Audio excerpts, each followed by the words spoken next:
The offer you can't refuse. What if I told you that accepting a dream job could literally put your life in danger? Meet Lowen Ashley, broke, desperate, and about to make the worst decision of her life. She's a struggling writer who can barely pay rent when bam! A mysterious, ridiculously handsome man approaches her with an offer that sounds like a fairy tale. I need you to finish my wife's book series. She can't write anymore. His wife. Verity Crawford, best-selling thriller author, millions of fans, literary genius. The catch: Verity's in a wheelchair, completely unresponsive after a car accident. Or is she Jeremy Crawford? That's the husband is desperate. His wife's publisher needs the final books, and he's willing to pay Lowen enough money to change her entire life. All she has to do is move into their house, study Verity's work, and become her ghostwriter. Would you take this job? Because honestly, after what I'm about to tell you, you might want to think twice. Welcome to the House of Secrets. Picture this. You arrive at this gorgeous, isolated estate. Everything looks perfect, too perfect. The husband is devastatingly attractive, but clearly broken. There's an adorable kid who needs a father figure. And then there's Verity. She sits in her wheelchair, staring at nothing, completely silent. But here's the thing that made my skin crawl. Sometimes Lowen catches her eyes following movements. Sometimes those vacant eyes seem ...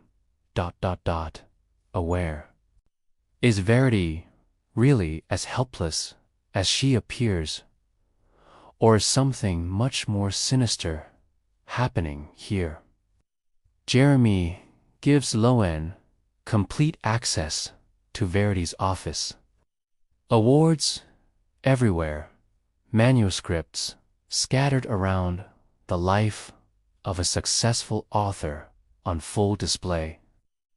Lowen's job seems simple. Read everything, understand Verity's voice, write the remaining books. But guys, nothing in this house is simple. Lowen starts noticing things. Objects that move when no one's around. The feeling of being watched. And Jeremy, oh, Jeremy, oh, Jeremy, he's lonely, vulnerable, and clearly needs someone to talk to. The attraction between them is undeniable. But is it real love or something much more dangerous? Drop A if you think Lowen should run, or A if your team, Jeremy. The discovery that changes everything while digging through Verity's files. Lowen finds something that shouldn't exist, hidden away like a deadly secret, an unpublished manuscript. An autobiography. The title page is simple, so be it, with a warning that this contains the complete, unfiltered truth about Verity's life. And what Lowen reads changes everything she thought she knew about this family. I can't tell you exactly what's in those pages without spoiling everything. But imagine reading someone's darkest thoughts, their most twisted desires, their most horrible actions, written in their own words. The manuscript reveals Verity as someone completely different from the grieving mother everyone thinks she is. Someone capable of things that would make your blood run cold.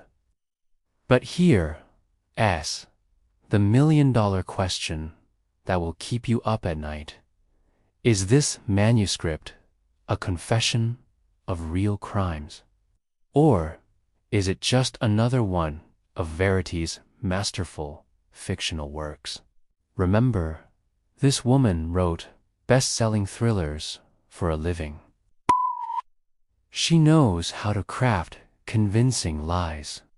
But the details in this manuscript, they're too specific, too raw, too real to be fiction. Comment your theory. Real confession or elaborate fiction? Team truth or team fiction? Forbidden attraction and deadly games, while Lowen is processing this horrific discovery. She's also falling hard for Jeremy, and who can blame her? He's gorgeous, broken, genuinely caring, and desperately needs someone who understands him. Their late-night conversations turn into stolen glances. Stolen glances turn into lingering touches. And before you know it, Lowen is caught in the most dangerous love triangle of her life. Because how do you tell the man you're falling for that his wife might be a monster? The tension in this house is suffocating. Every interaction with Jeremy feels charged with electricity. Every moment near Verity feels like walking through a minefield. And that manuscript is like a bomb waiting to explode and destroy everyone in its path. But here's where it gets really twisted. Lowen starts noticing that Verity might not be as incapacitated as everyone believes. Little things, a finger twitch here, an eye movement there. Signs that someone is watching, listening, planning. If Verity is aware of what's happening, what does she know about Lowen's discovery? And more importantly, what is she planning to do about it? The house of cards begins to fall. The relationship between Lowen and Jeremy reaches a point of no return. They cross lines that can't be uncrossed. They make choices that will haunt them forever.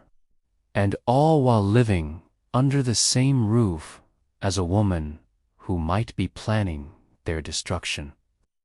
This is where Colleen Hoover proves she's a master of psychological manipulation.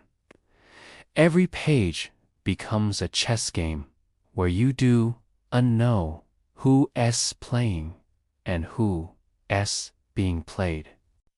Is Lowen the hero trying to expose the truth? Is Jeremy an innocent victim? Is Verity a helpless invalid or a calculating predator? The manuscript continues to reveal darker and darker secrets.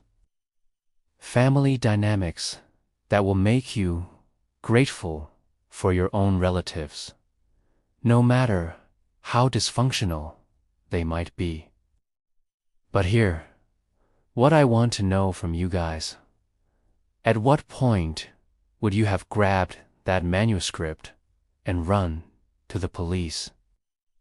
Because Lowen makes some questionable choices. Let me know in the comments. Are you team run away immediately or team stay and fight for love? The truth will destroy you. I wish I could tell you how this story ends. But that would ruin the experience that is about to blow your mind into a million pieces. What I can tell you is this. Everything you think you know about this story is wrong. Everything. The final act of Verity is a masterclass in psychological manipulation that will make you question not just the characters, but your own ability to distinguish truth from lies. Colleen Hoover does unjust write a thriller. She creates a psychological trap that catches readers just like her characters get caught. The revelation at the end will make you want to immediately restart the book to look for clues you missed. It will make you question every single detail, every conversation, every seemingly innocent moment. Here's my challenge for you. Read Verity and then come back to this video. Tell me in the comments if you saw the ending coming, or if it completely destroyed your expectations. And here is the question that will haunt you long after you finish the last page. In a house full of people who know how to craft convincing lies, how do you know who to believe? Why Verity will consume your soul. This is unjust a book. It is an experience that will change how you view psychological thrillers forever. Colleen Hoover has created something that transcends genres and gets into your head in ways that feel almost supernatural. Verity asks the ultimate question. What would you do to protect the people you love? And more importantly, how far would you go to protect your version of the truth? If you've read Verity, drop your reaction in the comments. But no spoilers for the people who have unread it yet. Use code words, emojis, or just tell us how it made you feel. And if you haven't read it yet, what are you waiting for? But maybe read it during the day. Trust me on this one. Hit that like button if this retelling made you want to either read the book or run away from it forever. And subscribe for more book content that will mess with your head in the best possible way. Next week, I'm covering next book, another psychological thriller that will make Verity look like a bedtime story. You've been warned. Remember, this retelling is designed to intrigue without spoiling. The real magic of Verity lies in experiencing Colleen Hoover's masterful plot twists firsthand. Happy reading, ... and good luck sleeping after you finish it.